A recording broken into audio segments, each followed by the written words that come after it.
ఇబ్బంది పట్టుకొచ్చింది. ఇబ్బంది పుట్టుకుంటే ఆయన ఒక చిత్రమైనటువంటి పని చేశాడు.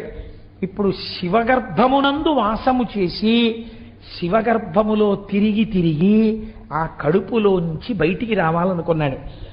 బయటికి రావాలని ఆయన ఒక గొప్ప స్తోత్రం చేశారండి శుక్రాచార్యుల వారు. శాస్త్రం అంటుంది ఈ స్తోత్రం చదివిన, ఈ స్తోత్రం విన్నా అటువంటి వాళ్ళందరూ ఈ జన్మలో మళ్ళీ శంకరుణ్ణే చేరుతారు అని చెప్పింది. కాబట్టి అంత పరమ పవిత్రమైనటువంటి స్తోత్రము.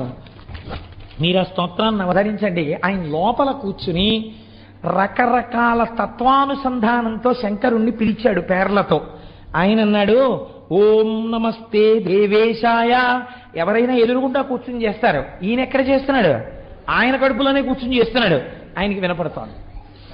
ఓం నమస్తే దేవేశాయ సురాసుర నమస్కృతాయ భూత భవ్య మహాదేవాయ హరిత పింగళ లోచనాయ బలాయ బుద్ధిరూపిణే వైయాఘ్రవసనచ్ఛదాయ ఆరణేయాయ త్రైలోక్య ప్రభవే ఈశ్వరాయ హరాయ హరినేత్రాయ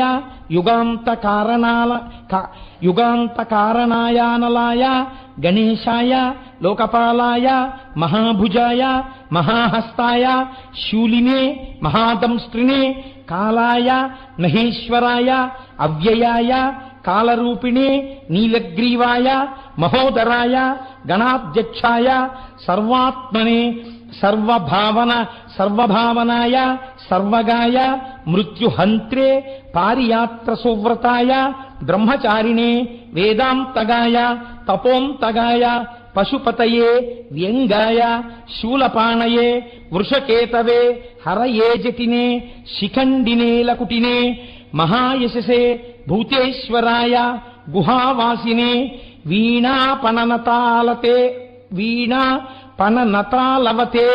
అమరాయ దర్శనీయాయ బాలసూర్య నిభాయ శ్మశానవాసినే భగవతే ఉమాపతయే అరిందమాయ భగస్యాక్షిపాతినే. శ్మశానవాసినే అంటే గుర్తుపెట్టుకోండి, ఈ లోకమంతా ప్రాణులన్నీ భస్మైపోతే కదండి ఉంది, అందుకని లోకమంతా మహాశ్మశానమే, అది దాని అర్థం. అంతటా శివుడు నిండి ఉన్నాడని, అంతేగాని శ్మశానంలో కూర్చున్నాడని కాదు దాని అర్థం. ఒకవేళ ఉన్న అందరూ వదిలి వెళ్ళిపోయే చోట ఆయన ఒక్కడే ఉన్నాడు మనకి స్వాగతం చెప్పి కౌగిలించుకోవడానికి. కాబట్టి శ్మశానవాసిని భగవతే ఉమాపతయే అరిందమాయ భగస్యాక్షిపాతిని పూష్టో దశనాశనాయ క్రూరకర్తకాయ పాశహస్తాయ